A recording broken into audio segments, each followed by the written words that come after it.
according to our Ian Begley, Carmelo Anthony is pretty optimistic a deal would be worked out between the Knicks and Houston, which would allow Melo to join a reshaped Houston team that includes his buddy Chris Paul. Now, Begley also pointed out this deal more than likely can't get done without involving a third team. But let's fast forward, though.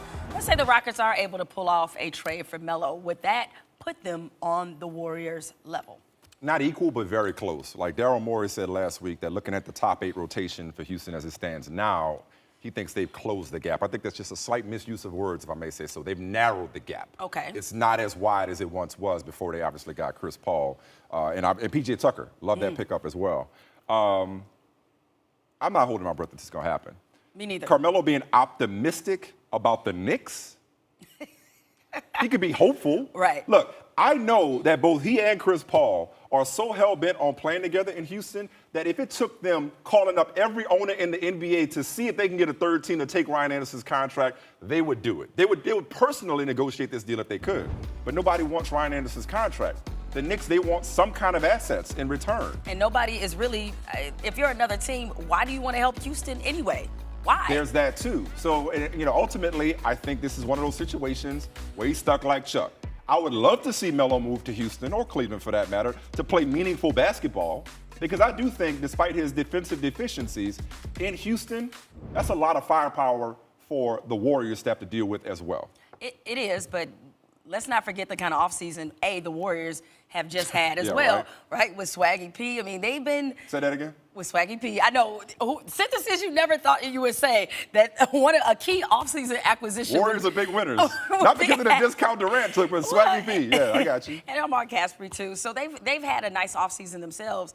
But look, I think adding Carmelo Anthony would make the Rockets better, but I still don't think it puts them on the Warriors level, because we seem to forget just that quickly, what is it that made the Warriors so special? Pace, defense. number one, defense, number two. And looking at that team, I see some, obviously, defensive liabilities that have been shored up. Having Chris Paul there is huge. Absolutely. But what is the identity of this team? Like, what are they supposed to be? Houston has a knack for adding a lot of interesting pieces, and sometimes I wonder how they will all ultimately work together. But the ones that they had weren't going to get it done, and No. I commend them for knowing that. Just because it may not look. No, I love what they're doing. I love their aggressiveness. And we'll talk about this that. with the Celtics, like as it relates to LeBron. You can't get Durant. Right. But you can't just stand pat either. And that's been the whole theme of this offseason, which I appreciate, is that teams didn't say, oh, we're just going to wait out the Warriors. No, they're loading up and trying to go for it and let the chips fall where they may. All right, to borrow from Black Mama, the California Mountain Snake, and Kill Bill Volume 2, Knicks, you don't even have a future. They still don't have a GM because, heaven forbid, they allowed David Griffin to bring in his own people. Yeah. The guy running the show now, Steve Mills, was a no-show at Tim Hardaway Jr.'s introductory press conference today. The Daily News says that Griffin or anyone else wanting to get rid of Allen Houston is a no-go. But at the very least, they got Hardaway for $71 million over 4 years. Are the Knicks just like a penny with a hole in it, as in hopeless? They are hopeless, because it's so interesting to me, especially with Harden getting his big contract. People have had a lot of conversation and a lot of arguments over what players are getting paid and whether or not deserve it or not. Yet you have James Dolan, the captain of dysfunction, allowed to run this team the way that he has, still making millions and billions of dollars off of this, and yet that seems to, it doesn't necessarily go unnoticed, but people, that's how you put it in perspective. At least player X is proving what he has to do on a yearly basis. You have this dude that has been sitting in the owner's box, ruining one of the franchise teams in the NBA. And at this point, I don't know why, you said a minute ago, Carmelo can be hopeful, but looking at just what a comedy of errors this franchise has been, I'm not shocked that they're in this spot. They're so creative. I want to give them credit for something. They're Because very they find creative. a new low. Like, okay, you got Dan Gilbert lowballing people, Right. which is ridiculous.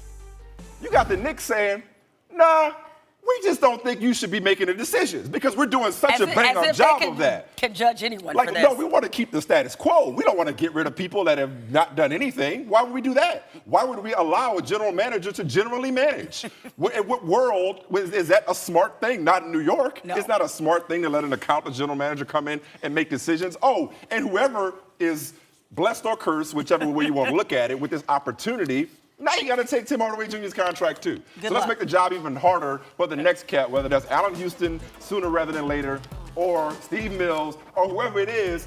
Figure out how to make chicken salad out of you know what with this roster of contracts. You know what the Knicks are? The Knicks are that person that's like got nothing going for them except for money. And people only want to be with them for their money.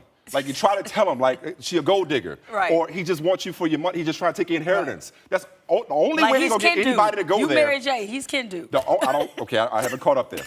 But really? I don't know what that means. Mike. I don't know. That's okay. Being Mary Jane. Mary J. Blige, Kendu.